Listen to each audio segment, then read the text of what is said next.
Hello, friends! Today we are reviewing a novel that many unfairly overlook, considering it almost a fairy fic of the great Jack London. I'm talking about The Walkouts of Three. This is not your typical London. No Klondikes, no wolves, no rugged men on the brink of the survival.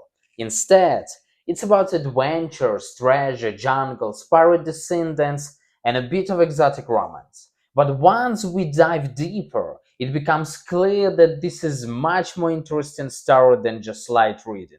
In this video, we'll cover the plot and structure of the book, the prototypes of the characters, the historical events that inspired the novel, details that are easy to overlook, and of course, the hidden meanings and metaphors. Sit back and relax, you're on the RobertBooks channel. Let's go!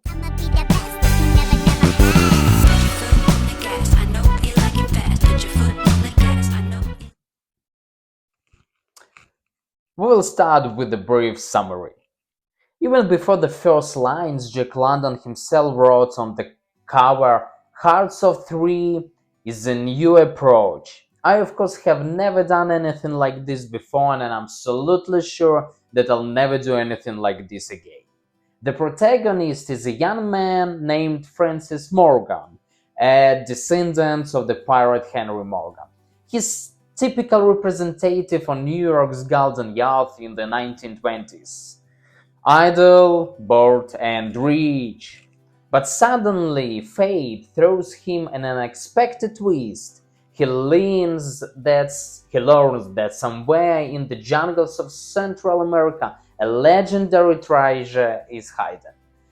And his distant ancestor, Henry Morgan, the notorious pirate, actually exists that Francis is joined by his distant relative. Henry Morgan thought almost a perfect replicate of him, the raised among jungles and the sea. Together, they embark on an expedition to Panama, facing dangers, meeting the beautiful Leoncia girl escaping from savages, bandits, fleeing captivity, participating in a revolution, and of course, fighting for love. On the surface, this is a typical adventure novel, but you shouldn't underestimate Jack London. Hearts of Three is London's last completed novel. It was written in 1919, a year before the author's death. But what's interesting is that the novel was conceived as a screenplay for a movie. That's why the characters are vivid, cinematic, and archetypal. Yes, this was a unique experiment. London has to read a novel that wouldn't simultaneously serve as a script for a film. The idea came from producer Charles Goddard. He wanted to synchronize the novel and the screenplay at the same time. This was an innovation at the crossroads of literature and cinema. Unfortunately, London didn't live to see the film's release. He died in November 1916. The novel was published only 3 years next, and the adaptation was released a year after. No, but let's get back to the book itself. The story begins in New York at the turn of the 20th century. A young businessman named Francis Morgan, a member of a respected family, suddenly learned that he is a direct descendant of the legendary pirate Henry Morgan, the very one who terrorized the Spanish in the Caribbean during the 17th century. And so he receives a mysterious letter and an ancient map left by his ancestor. The letter hints about hidden treasures somewhere in Central America. Francis, a pragmatic man, initially doubts this, but blood calls and he embarks on the journey. In Panama, he meets Henry Morgan, his cousin. He complete opposite. Henry is an adventure smuggler, nearly a pirate. He lives on the edge, drinks rum, fights, loves, and doesn't know the words duty and law. But between them and an instant recognition, and the plot begins. Two Morgans, descendants of the same pirate, unite for a common goal to find the treasure. Soon, Leonica Solano appears. Why would an adventure be without a woman, right? She's a beautiful and proud Creole with whom Henry falls in love. Moreover, they are already engaged, but of course things become complicated when she begins to feel attracted to Francis as well, right? Yeah. A love triangle ensures, full of passion, jealousy, and at the same time respect for one to each other. Yeah. And here the true adventure begins. The heroes sneak through the jungle of Honduras. The jungle is not just a backdrop, it's strategic environment. The heroes move under the cover of vines to avoid being seen. The main enemy, along with them like parallelly, they literally emerge from the darkness of the jungle onto the white sand. All are tied to the earth, fearing the roar of jaguar, hating the lure and tension. Next, the heroes encounter Indians, explore ancient Maya caves, and descend into the dark, booby-trap chambers. The path is filled with mechanism, like falling stones, snares set with precision, thin wire trap that entangle their feet in the dark, echoes that mask steps but also mislead the senses, creating a sense of being pursued. A quote: with hearts pounding madly, they pressed forward through narrow corridors filled with the roads and humid air. Every echo was an ambush waiting for its moment. After the jungle, they are chased on a boat. The boats rush through narrow water channels overgrown with vines. Shouts, mutter sounds, branches hitting faces. A quote: they dashed forward, pushing through the foliage, and every ripple on the water could give away their location. This is the trap in motion effect. Nature exposes weaknesses. The aquatic environment hates detention. The heroes then face a shipwreck, are enslaved, at one point even pose as gods to save themselves. This is not just a treasure hunt, it's a journey into the past, into the heart of the wild, and most importantly, into the depths of the self. They find the gold, lose it, finding it again, face betrayal, death, and fear, all against the backdrop of the growing conflict between the two men and one woman. There are enemies too. See, Senor Alvarez Torres is a charismatic antagonist of Spanish origin, raised in the French tradition. He's elegant, calculating, and unscrupulous. He's close to the Solano family and mixes with their elite circles, not just a street dog. His origin are a mix of Spanish and indigenous roots. Torres leans of the Henry Morgan's treasure from ancient family records and believes he's the key to the secret. Initially, he acts as an informant, but gradually becomes a malicious opponent, right? Willing to do anything for Leontian's love and the treasure at the same time. He's the key figure. Without him, the adventure wouldn't happen at all. The Torres who approaches Thomas Reagan, Francis' father's friend, to tell him about the map. Under Reagan's full protection, Torres gains the initial capital to buy the map and organize the treasure hunt.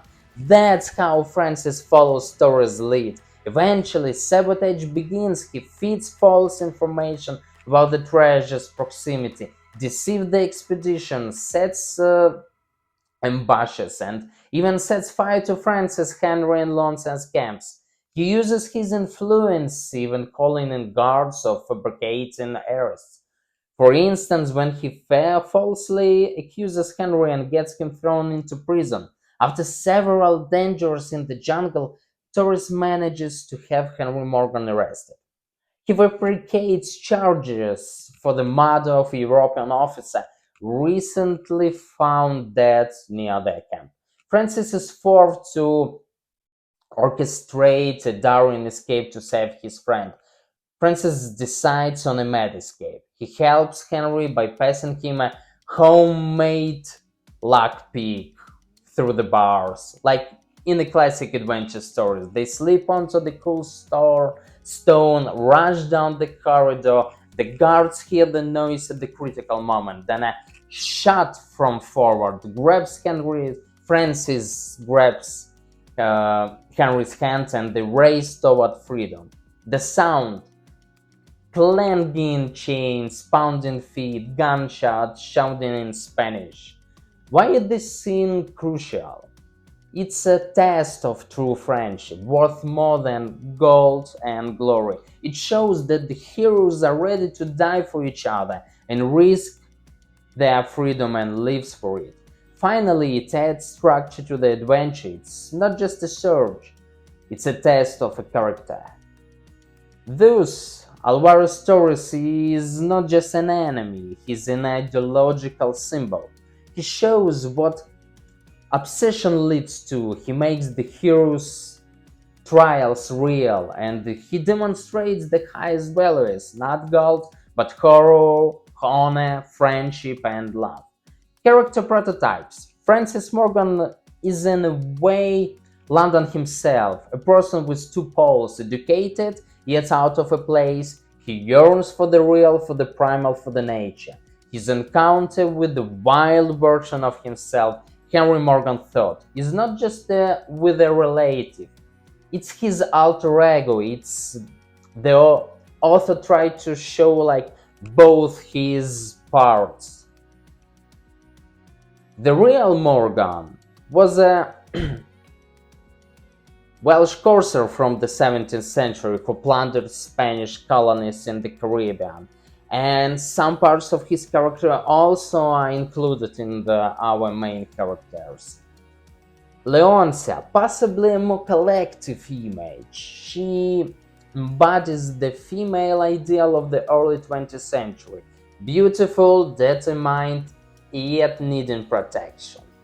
However, for London, she's not just a side character, she's a part of the trio. What's important is that both heroes fall in love with her and she makes a choice herself. Despite the fictional plot, the geography in the novel is entirely real. Panama, the Caribbean coast, rivers and jungles, London describes it all in such detail it feels as though he had been there himself. Though he likely relied on travelers' reports and maps rather than personal experience. Historically, the theme of piracy in the Caribbean is not made up. Henry Morgan did indeed sack Panama in 1671, and the idea of pirates' buried treasure could easily be based on the numerous legends passed down by sailors of the time.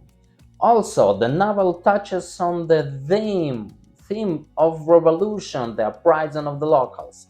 This echoes the real instability in Latin America at the time, especially the early 20th century. Although Curse of Three is considered one of London's less literary novels, it still carries many of his characteristic traits, like reflection of the meaning of life, primitivism as a way of cleansing. Notice this scene where Francis first enters the real jungle. His perception changes as though he's shedding the shell of New York dandy.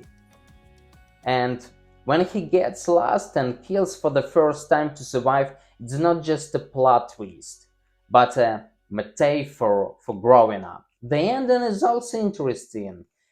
It's somewhat open. Yes, the treasure is found. Yes, a choice is made, but the heroes move forward, and it's almost as if London is saying the adventure never ends as long as you are alive. The book is more than you just treasure hunt. In reality, Hearts of Three is a novel about split personalities. Francis and Henry are the same person in two forms: reason and instinct, city and nature, passivity and action. London seems to be saying to become whole, you need to accept both sides of your nature. Finally, Leoncia's story isn't just a love story, it's a test of humanity. The love between the heroes isn't the result of beauty, but of what they've gone through together. Here, love isn't passion, is an alliance tested by dangers. And finally, the idea of the treasure is an allegory. The treasure isn't gold, but the meaning of life. It can't be found until you let go of fear, go through loss, and learn to trust. If you enjoyed this episode, be sure to like, comment, subscribe our channel, and share with your friends. Until next time, goodbye.